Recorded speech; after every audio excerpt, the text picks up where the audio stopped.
Shalom, shalom, bien-aimés dans le Seigneur, c'est votre bien-aimé, le frère Kale Kabasele Badimou, en direct de l'église La Grâce de Dieu Paris-France.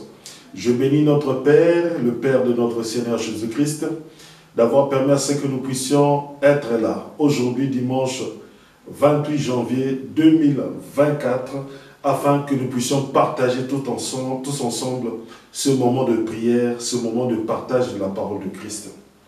Bien-aimés, je vous rappelle juste que vous êtes bien au 12 Square Gérard Philippe, 78-190 dans la ville de Trappes.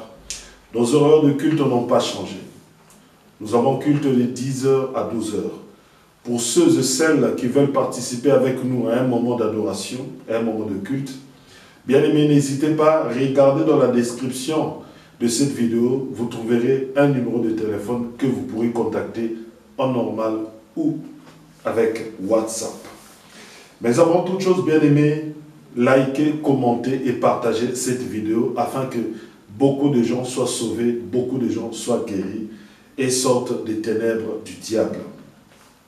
Mais avant toute chose, bien-aimés, prenons le temps de recommander cet instant entre les mains du Saint-Esprit. Père éternel, Père Tout-Puissant, nous te rendons grâce pour le souffle de vie. Nous te disons merci. Nous te disons merci pour tes bienfaits et pour tes hauts faits. Si nous avons l'être, le mouvement et l'esprit, Père d'amour, Père de grâce, c'est toi. C'est pour cela que nous te disons merci et nous te rendons grâce. Nous sommes reconnaissants que ce que nous avons, que ce que nous sommes, vient de toi. Ô Père, nous nous humilions devant toi en ce matin. Et nous te rendons grâce encore pour le sang versé par notre Seigneur Jésus-Christ, ton Fils. Car c'est par sa mort que nous avons le pardon de nos péchés. Et c'est par sa résurrection que nous sommes justifiés devant ta face. Père, nous te recommandons ces moments de la parole, ces temps de partage. Que ton Esprit Saint me conduise comme un instrument que tu vas utiliser afin d'édifier, afin d'équiper, afin de bâtir, afin de ramener les gens dans le droit chemin. Père, tout cela grâce à l'œuvre de la croix qui est en Jésus-Christ, ton Fils. Nous te rendons grâce et nous te disons encore merci pour ton Esprit Saint qui me guide et qui convainc du péché. Gloire te soit rendue, Père, au nom de Jésus-Christ, notre Seigneur et notre Sauveur. J'ai ainsi prié. Amen. Amen. Bien-aimés dans le Seigneur, c'est encore une joie, c'est encore un bonheur de me présenter devant vous pour partager la parole de l'Éternel. Aujourd'hui, nous continuons toujours dans le livre de Daniel. Aujourd'hui, le thème de ce matin, c'est les deux choses qui déterminent l'adoration. Les deux choses qui déterminent l'adoration. Et ces deux choses-là sont l'orgueil et l'humilité. Ces deux choses-là sont l'orgueil et l'humilité. Bien-aimés, pourquoi est-ce qu'aujourd'hui je veux parler de l'orgueil? Pourquoi est-ce qu'aujourd'hui je dois parler de l'humilité? Bien-aimés, parce que l'état de notre cœur, quand nous sommes dans un état où notre cœur est dans l'humilité, cela affecte notre adoration. Parce que Dieu regarde nos cœurs, Dieu sonde nos cœurs, pour voir si nous avons un cœur qui est humble ou si nous avons un cœur qui est orgueilleux devant lui. Parce que notre relation vis-à-vis de Dieu est très importante. Parce que Dieu veut savoir, Dieu veut voir dans ton cœur la considération que tu as pour lui. Alléluia. Donc, ce sont les deux facteurs qui sont très importants et qui agissent vraiment sur l'adoration. Quand ton cœur est dans un état d'humilité devant Dieu, sache que devant Dieu, tu auras un regard favorable. Tu auras un regard miséricordieux. C'est-à-dire qu'il répondra favorablement à ta demande, à ta prière. Mais par contre, quand tu es dans un état où ton cœur est dans un état d'orgueil vis-à-vis de Dieu, l'Éternel aussi, le Père de notre Seigneur Jésus-Christ, ne va pas accepter ton adoration, mais par contre, il va le rejeter. Car la parole de Dieu dit, Dieu s'oppose aux orgueilleux et il fait grâce aux humbles. Donc, les deux éléments primordiaux dans une adoration sont rattachés, sont reliés à ton cœur.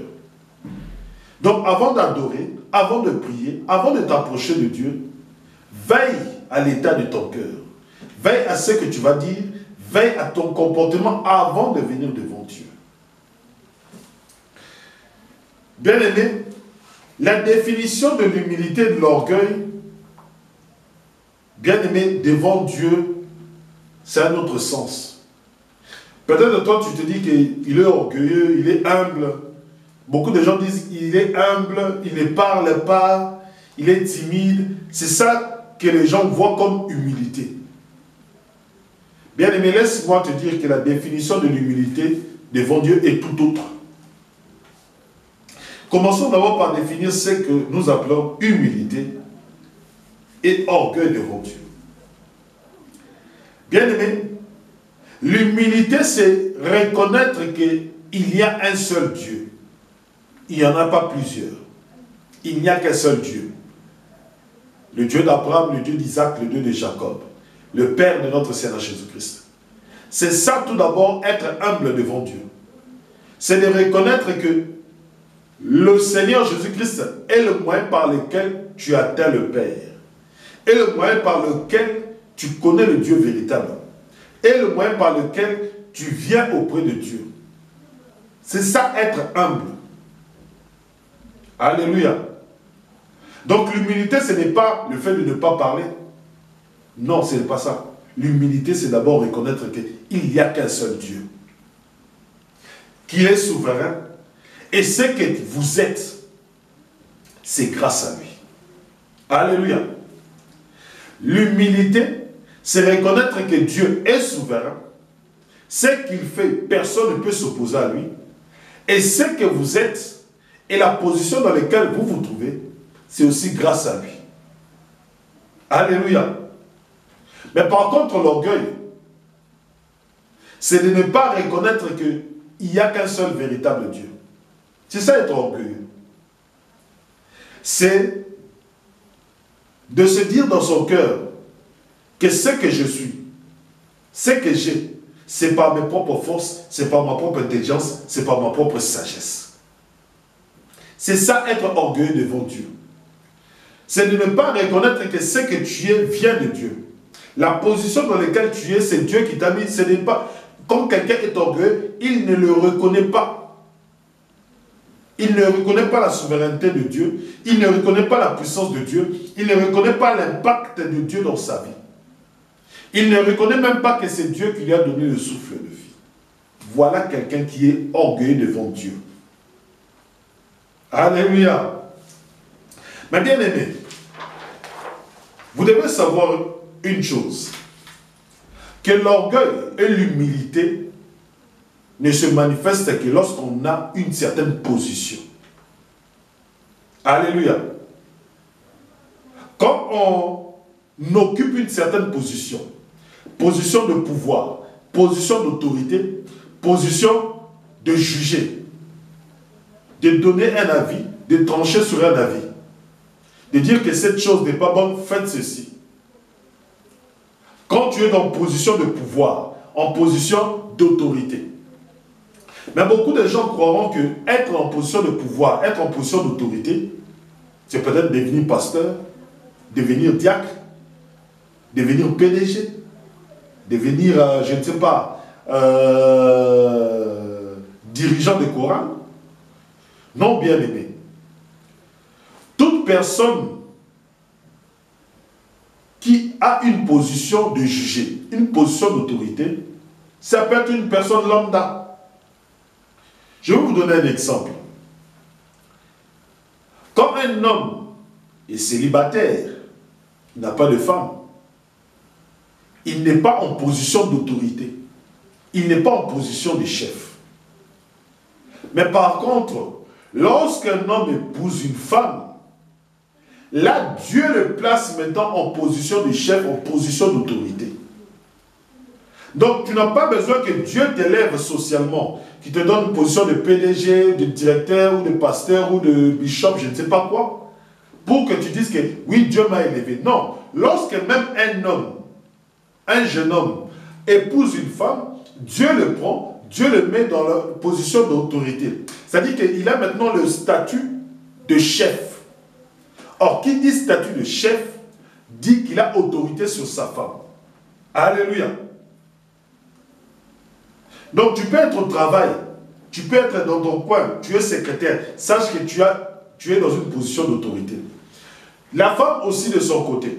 Vous me direz, non, frère Calais, la femme n'a pas de position d'autorité. Moi, je vous dirai si. Et je vous dirai comment est-ce que Dieu va élever la femme en position d'autorité. Quand l'homme épouse la femme, Dieu fait passer l'homme en position de chef. Il devient le chef de sa femme. Quand maintenant la femme aura des enfants, automatiquement la femme passera en position aussi d'autorité vis-à-vis de ses enfants. Donc vis-à-vis de ses enfants, la maman est une position d'autorité. La maman devient une autorité. Le père de famille a autorité sur la femme et ses enfants.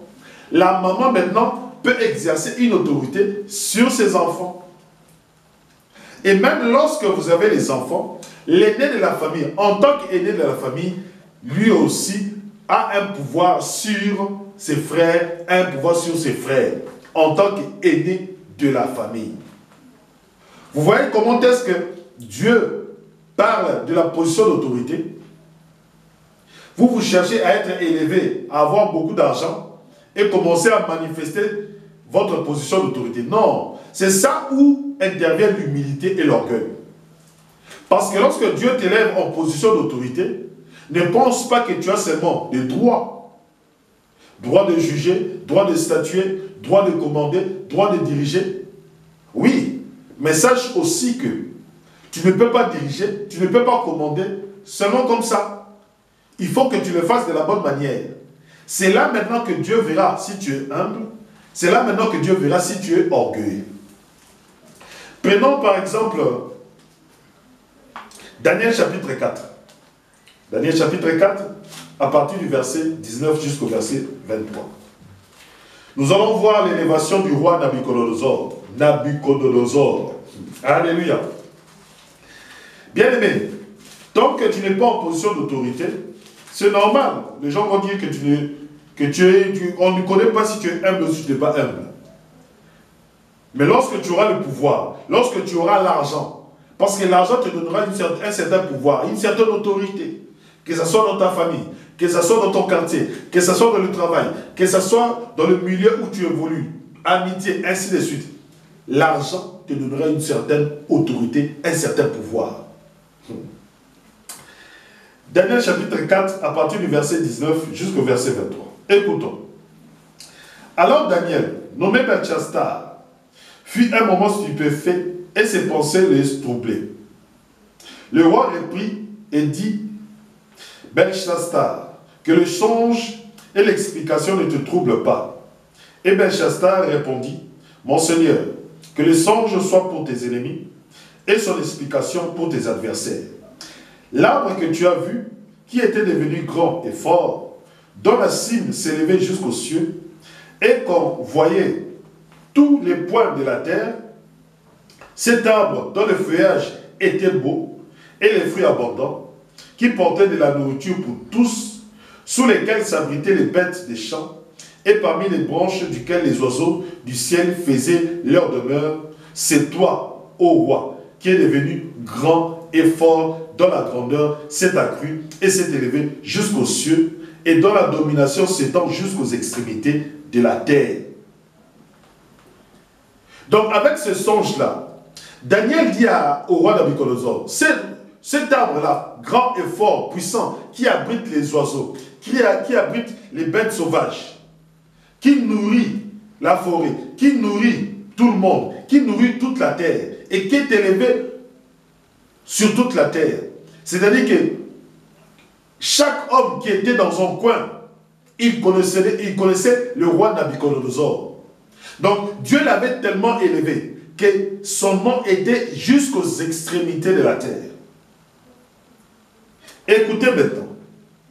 Le roi a vu l'un de ceux qui veillent et qui sont saints descendre des cieux et dire: abattez l'arbre et détruisez-le, mais laissez en terre le tronc où se trouvent les racines, et liez-le avec des chaînes de fer et des reins parmi l'arbre des champs, qu'il soit trompé de la rosée du ciel, et que son partage soit avec les bêtes des champs, jusqu'à ce que 7 temps soit passé sur lui.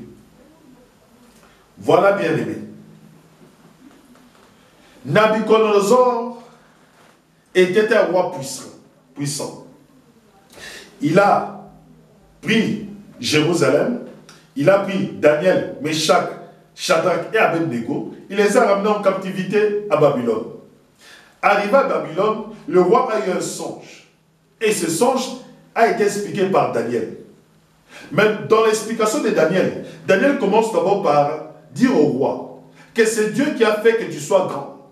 C'est Dieu qui a fait que tu sois puissant. C'est le Dieu d'Abraham, le Dieu d'Isaac, le Dieu de Jacob. Le Dieu de mon père Abraham qui a fait que tu sois ce que tu es. Donc, sur toute la terre, personne ne peut dire qu'il est plus puissant que toi. C'est toi qui es plus puissant sur toute la terre. Donc, tout le monde vient s'habiter chez toi. Tout le monde vient manger chez toi. Tout le monde veut être à tes côtés. Tout le monde veut avoir ta protection. Tout cela, c'est Dieu qui a fait ça. Alléluia.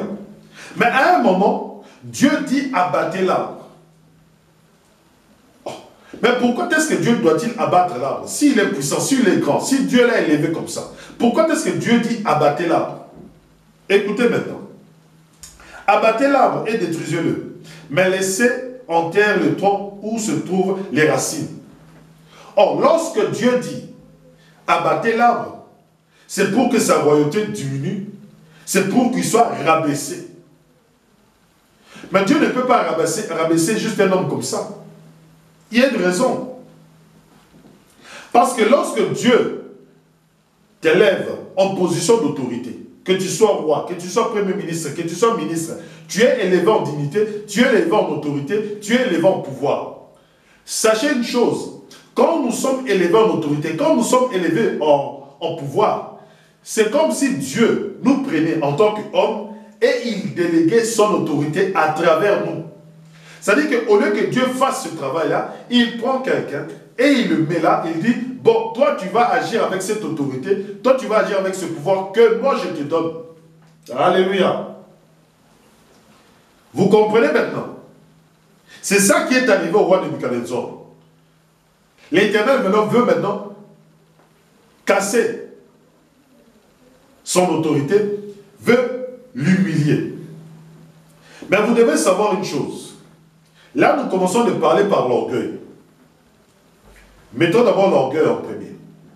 Qu'est-ce qui s'est passé? L'orgueil, bien-aimé, ne vient pas comme ça. Alléluia. Sachez une chose. L'orgueil est toujours précédé par des petits péchés. Est toujours précédé par des péchés qui deviennent des habitudes et qui deviennent un mode de vie et qui deviennent une doctrine. C'est là que Dieu sent que cette personne est dans l'orgueil. Alléluia. Parce que quand Dieu nous donne cette autorité, il nous donne le pouvoir d'exercer par exemple le métier de juge, de magistrat, d'inspecteur, d'OPJ. Mais lorsque Dieu nous donne ce pouvoir-là, nous devons travailler, nous devons œuvrer avec cette autorité, avec ce pouvoir, non selon nos pensées, mais selon les pensées de Dieu. Non seulement notre parole, mais selon la parole de l'Éternel.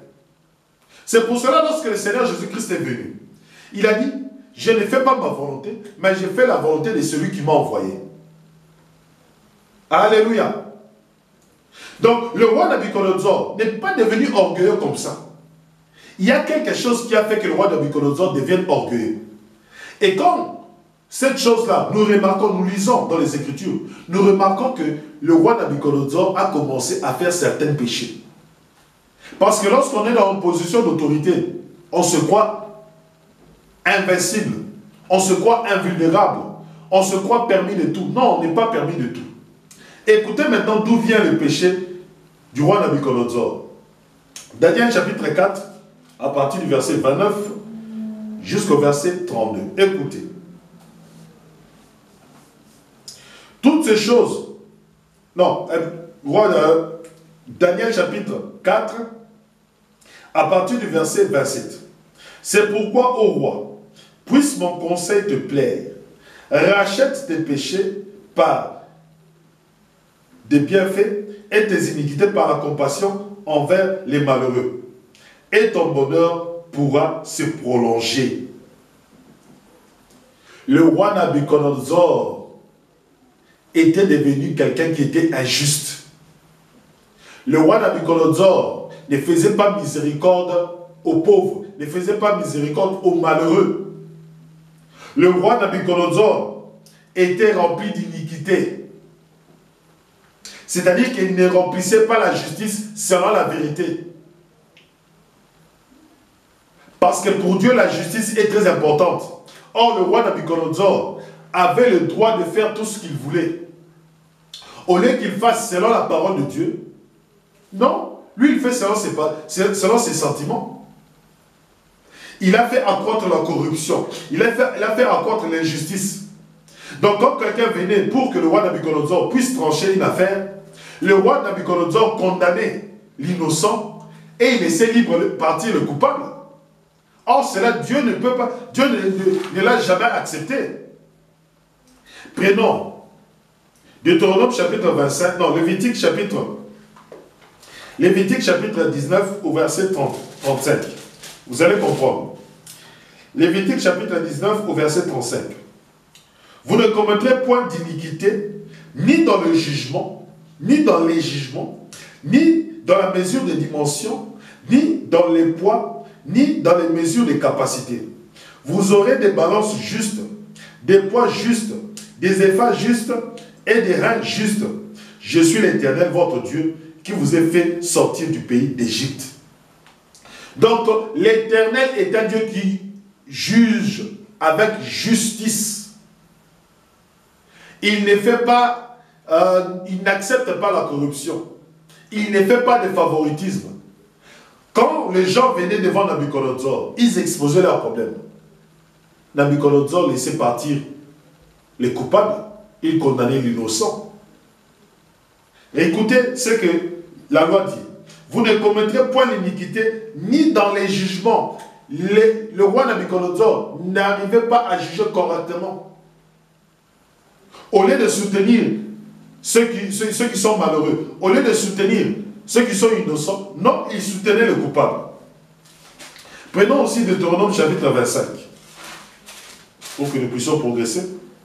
Lorsque les hommes, ayant entre eux une querelle, se présenteront en justice pour être jugés, on absoudra l'innocent et l'on condamnera le coupable. Si le coupable mérite d'être battu, le juge le fera étendre par terre et frapper en sa présence d'un nombre de coups proportionné à la gravité de sa faute. On absoudra l'innocent. Mais Nabuchodonosor n'a pas fait cela. Nabuchodonosor n'a pas eu miséricorde aux pauvres. Vous voyez maintenant d'où vient l'orgueil. L'orgueil devient petit à petit comme ça. Petit à petit, tu t'habitues à ça. Tu t'habitues à l'injustice. Tu sais que personne ne te touchera. Tu sais que personne ne pourra t'atteindre parce que tu es le roi. Tu sais que personne ne pourra t'atteindre parce que tu es le père. Tu sais que personne ne pourra t'atteindre parce que tu es la maman. Tu sais que personne ne pourra t'atteindre parce que c'est toi le ministre, c'est toi le président de la République. Tu sais que personne ne pourra t'atteindre. Personne ne pourra t'atteindre parce que c'est toi qui es le juge. Or que tu oublies complètement que c'est Dieu qui t'a élevé à ce niveau-là pour que tu puisses appliquer la justice, non selon toi, mais selon la parole de Dieu. Et lorsque Dieu voit que tu appliques la justice selon toi et non selon sa parole, il voit directement que tu es devenu orgueilleux. Tu te dis que je suis souverain, c'est moi qui décide. Tu te dis que personne ne peut s'opposer à moi. Tu deviens comme Dieu. Tu te dis que personne ne peut s'opposer à ma parole. Tu deviens comme Dieu. Voilà le problème d'où vient l'orgueil. C'est pour cela que tu peux être un parent. Mais Dieu te donne la limite de ton autorité. La manière dont tu dois faire grandir tes enfants. Alléluia. C'est là d'où vient l'orgueil. Par un petit péché. Par des petits péchés, par des petits péchés. Écoutez maintenant. Proverbe chapitre 17. Au verset 15. Proverbe chapitre 17. Au verset 15. Celui qui absout le coupable et celui qui condamne le juste sont tous deux en abomination à l'Éternel. Le roi Nabuchodonosor était devenu en abomination devant l'Éternel. Pourquoi? Parce qu'il ne jugeait pas comme il devait. Il ne faisait que l'injustice, l'injustice, l'injustice. À part ça, il ne s'occupait pas des malheureux, il ne s'occupait pas des pauvres. Or, lorsque Dieu l'a élevé, il a dit que les oiseaux du ciel venaient s'abriter là. Les bêtes des champs venaient manger ses fruits. Donc, il devait produire des fruits afin que les autres puissent manger, afin que les autres puissent être bénis, afin que les autres puissent être protégés. Les oiseaux, ce sont les pauvres. Les bêtes des champs, ce sont les malheureux qui viennent manger des fruits. Il devait normalement faire ce travail-là. C'est de même qu'un parent, un père, a l'obligation de nourrir, de soutenir, de conduire sa famille, de protéger sa famille. C'est ça l'arbre grand dans la maison, dans la famille. C'est ça l'arbre grand dans cet univers, dans cette terre. Le roi Nabuchodonosor avait ces devoirs-là. Le roi Nabuchodonosor avait cet objectif-là. Mais lui, il a négligé les oiseaux, il a négligé les bêtes, les fruits qu'il produisait n'étaient pas rentables, dont les gens n'en profitaient pas. C'est là qu'on appelle l'orgueil devant Dieu. C'est ça l'orgueil. C'est ça qu'on appelle l'orgueil. Alléluia. C'est pour cela, beaucoup de gens n'ont pas compris le Seigneur Jésus-Christ. Écoutez, Matthieu chapitre 28 au verset 18.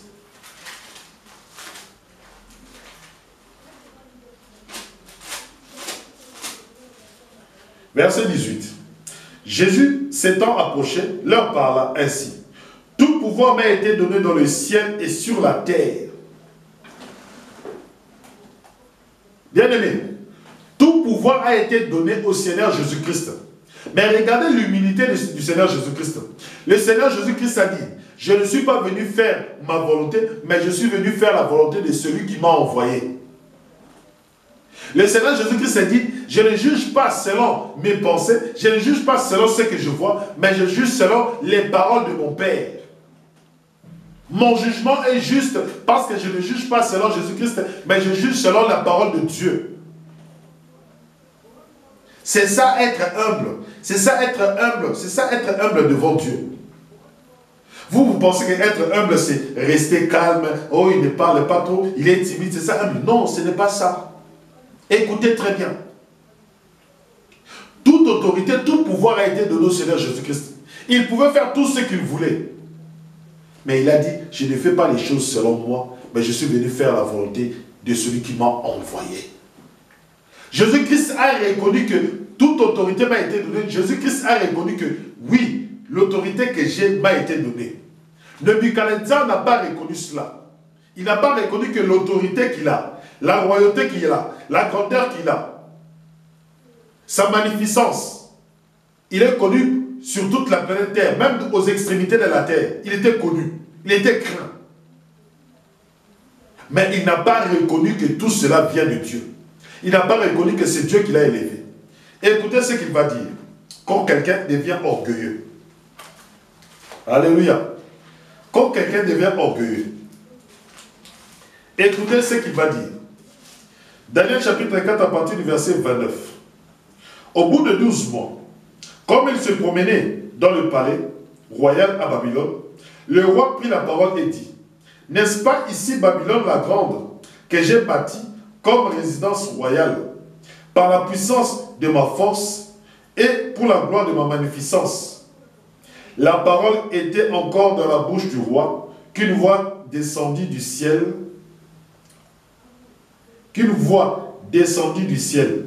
Apprends au roi Nabuchodonosor qu'on va t'enlever le royaume. On te chassera du milieu des hommes. Tu auras ta demeure avec les bêtes des champs. On te donnera au bœuf. On te donnera comme au bœuf de l'herbe à manger. Et 7 temps passeront sur toi jusqu'à ce que tu saches que le Très-Haut domine sur les rênes des hommes et qu'il le donne à qui il lui plaît. Il s'est comparé à Dieu. Il a dit que ce que je suis, c'est Dieu. Il a dit ce que j'ai, c'est... Et il a dit ce que je suis, c'est moi. Par ma force, par mon intelligence, par ma sagesse. De même, toi, bien-aimé, tu es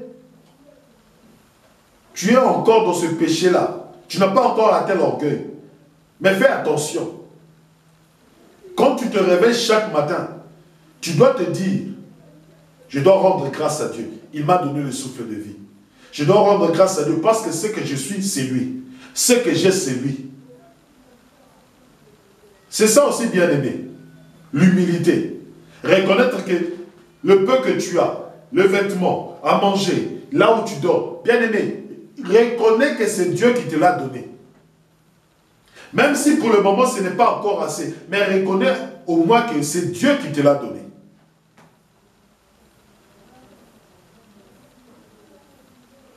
Mais le roi Nabuchodonosor n'a pas reconnu cela. Il n'a pas reconnu. Donc Dieu n'aime pas l'injustice. Dieu n'aime pas l'injustice. Dieu n'aime pas la mort des innocents. Regardez maintenant, comme il faisait ce qu'il veut, regardez les paroles qui sont sorties de sa bouche. Parce qu'il savait que sur toute la terre, personne n'allait faire quelque chose contre lui. Personne n'allait élever son doigt ou sa voix pour parler. Mais il y a une voix qui s'est élevée. Cette voix-là n'était pas sur terre, mais cette voix est descendue du ciel. Pour lui montrer que toi tu es sur la terre, moi je suis Dieu dans le ciel. C'est moi qui décide qui je vais élever, qui je vais humilier. Qui je vais élever, qui je vais rabaisser. Et c'est là que le roi Nabuchodonosor a compris qu'il n'y a qu'un seul Dieu.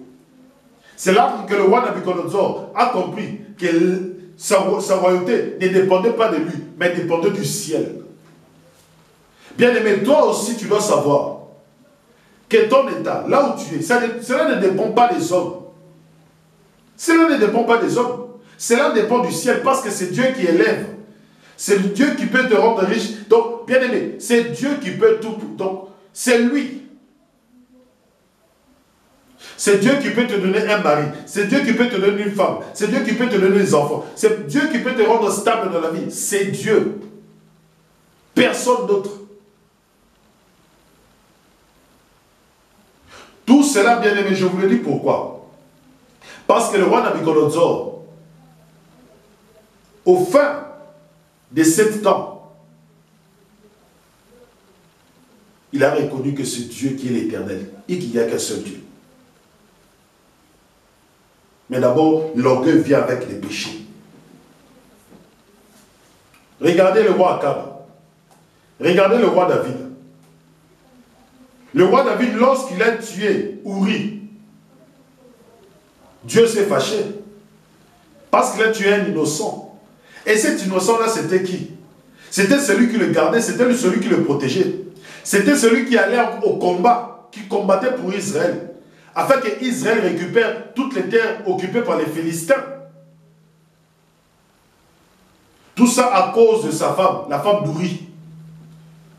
Et David a tué Uri pour prendre sa femme.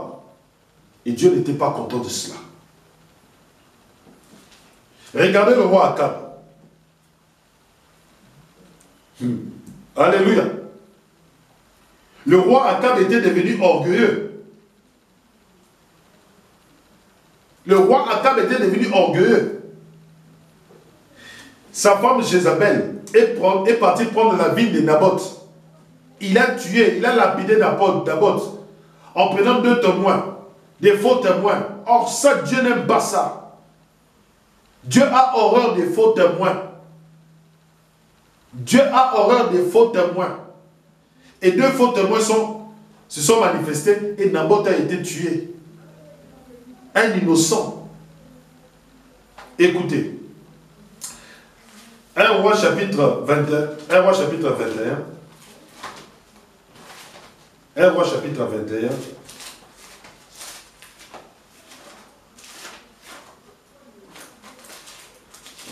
Bien-aimé, toi qui cherches à être dans une position d'autorité, il faut que tu fasses très attention. 1 Roi chapitre 21 verset 17. Alors la parole de l'Éternel fut adressée à Élie, le Tishbite, en ces mots. Lève-toi, descends au-delà d'Akab. Descends au-devant d'Akab, roi d'Israël à Samarie. Le voilà dans la ville de Naboth, où il est descendu pour en prendre possession. Tu lui diras, ainsi parle l'Éternel. Ne tue pas un assassin et un voleur. Et tu lui diras, ainsi parle l'Éternel. Au lieu même où les chiens ont léché le sang de Naboth, les chiens lécheront aussi ton propre sang.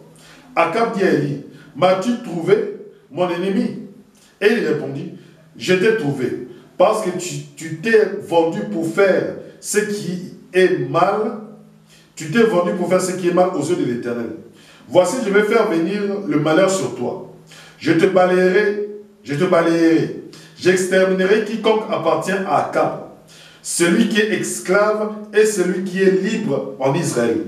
Et je rendrai ta maison semblable à la maison de Jéroboam, fils de Nébat, et à la maison de Baécha, fils d'Achija, parce que tu m'as irrité et que tu as fait pécher Israël. L'Éternel parle aussi sur Jézabel, et il dit, les chiens mangeront Jézabel près du rempart de Jézreel. Celui de la maison d'Akab qui mourra dans la ville sera mangé par les chiens, et celui qui mourra dans les champs sera mangé par les oiseaux du ciel. Il n'y a eu personne qui se soit vendu comme Akab pour faire ce qui est mal aux yeux de l'Éternel, et Jézabel, sa femme, l'y excitait. Il a agi de la manière la plus abominable, en allant après les idoles, comme le faisant les Amoréens, que l'Éternel chassa devant les enfants d'Israël. Akab a tué Naboth, innocent, parce qu'Akab a envié les champs de Naboth. Akab était devenu orgueilleux. Pourquoi? Il s'était déjà détourné de l'Éternel. De 2, il mangeait avec les prophètes d'Astarté et de Baal. Au fur et à mesure qu'il péchait, il a fait pécher tout Israël. Donc vous voyez bien aimé, l'orgueil commence par là, par des petits péchés. Au fur et à mesure, il a fait pécher tout Israël.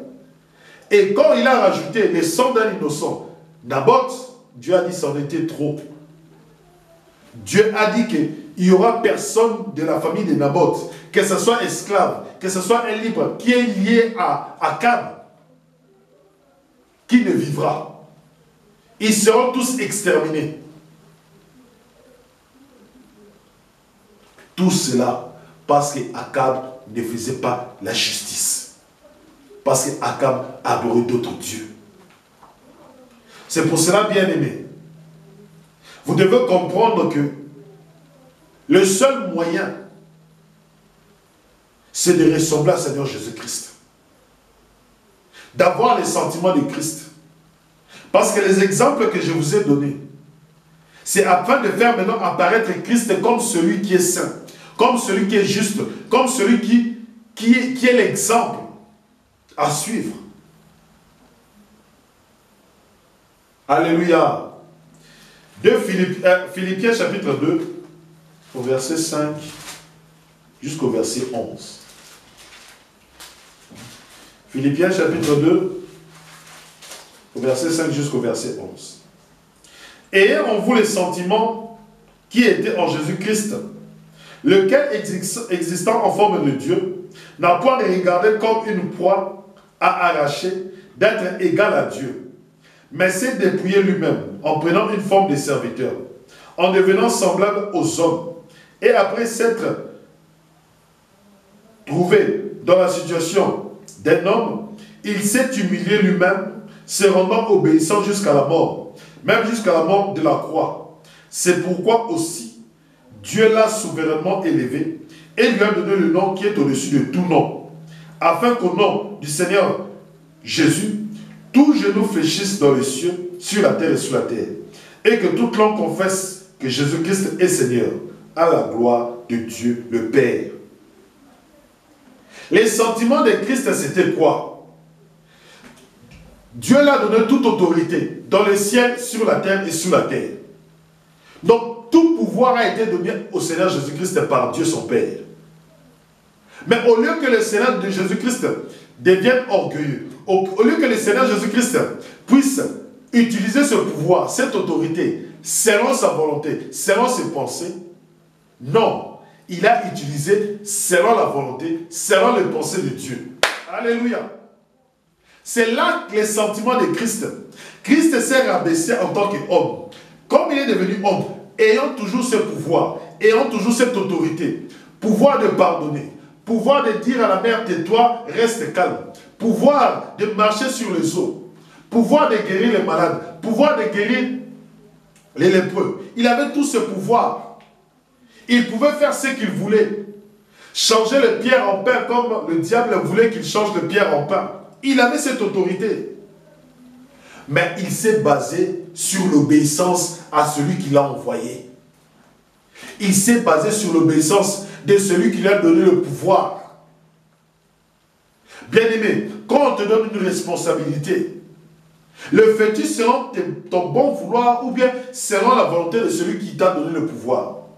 Parce que quand on te donne un pouvoir, c'est pour que tu fasses quelque chose, non selon toi, mais pour que tu fasses selon le pouvoir qu'une famille ou une autorité t'a donné. Alléluia. Écoutez. Écoutez ce qu'il est écrit. Ayez en vous les sentiments qui étaient en Jésus-Christ, lesquels, existant en forme de Dieu, n'a point regardé comme une proie à arracher d'être égal avec Dieu, mais s'est dépouillé lui-même en prenant une forme de serviteur, en devenant semblable aux hommes, et après s'être trouvé dans la situation d'un homme, il s'est humilié lui-même, se rendant obéissant. Se rendant obéissant.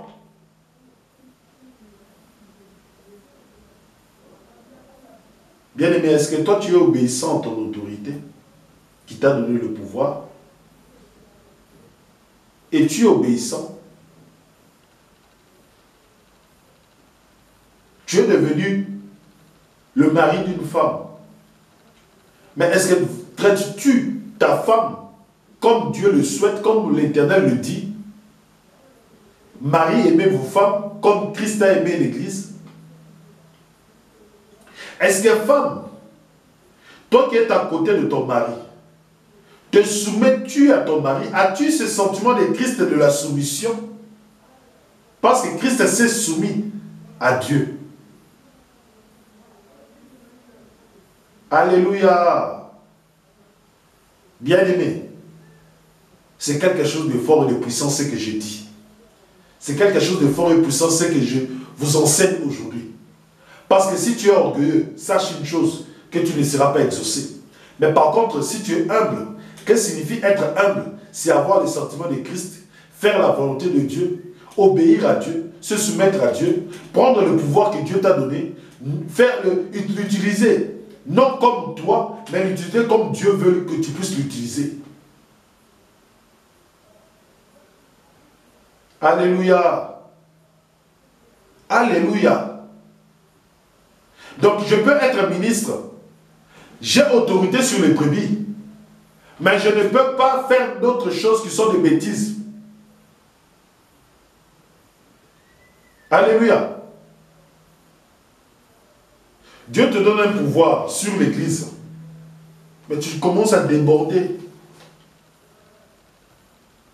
Alléluia. Regarde comment est-ce que tu es ancien, tu es diacre. Comment est-ce que tu utilises l'autorité qu'on t'a donnée? En abuses-tu? Deviens-tu un dictateur?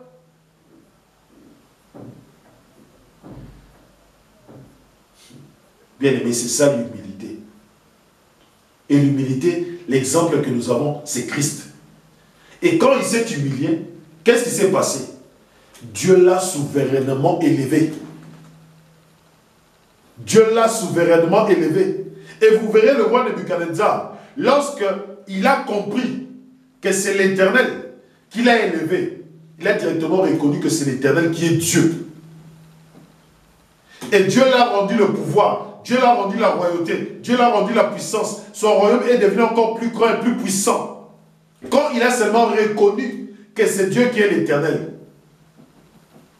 que c'est Dieu le véritable, que c'est Dieu qui élève, que c'est Dieu qui abaisse, que ce qu'il est, c'est Dieu, que ce qu'il a, c'est Dieu.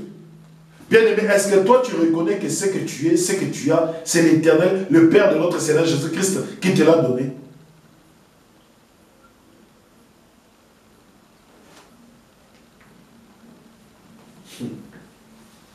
Bien-aimé, Dieu résiste aux orgueilleux, il fait grâce aux humbles. Qu'en est-il de toi? Es-tu humble ou es-tu orgueilleux? Parce que celui qui est orgueilleux, on le voit déjà par le péché. Mais celui qui est humble, on le voit par la marche de la crainte de Dieu et de la sainteté, de l'obéissance à Dieu. Examine ton cas. Examine ton cas. Parce que ton adoration peut être rejetée à cause de ton orgueil, l'orgueil de ton cœur. Et ton adoration peut être acceptée et tu peux être élevé à cause de l'humilité de ton cœur. Père éternel, Père Tout-Puissant, nous te rendons grâce pour cette belle parole. Sois béni, sois glorifié. Que cette parole ramène beaucoup de gens dans le droit chemin. Que cette parole puisse sauver beaucoup de gens. Et que cette parole puisse bénir beaucoup de gens. Merci encore, Père, pour ce moment du partage, moment de la parole. Que ton nom soit béni et glorifié. Au nom de notre Seigneur Jésus-Christ, j'ai ainsi prié. Amen, amen. Bien-aimés dans le Seigneur, je vous dis à dimanche prochain. Soyez bénis et que Dieu vous garde et vous protège durant toute cette semaine.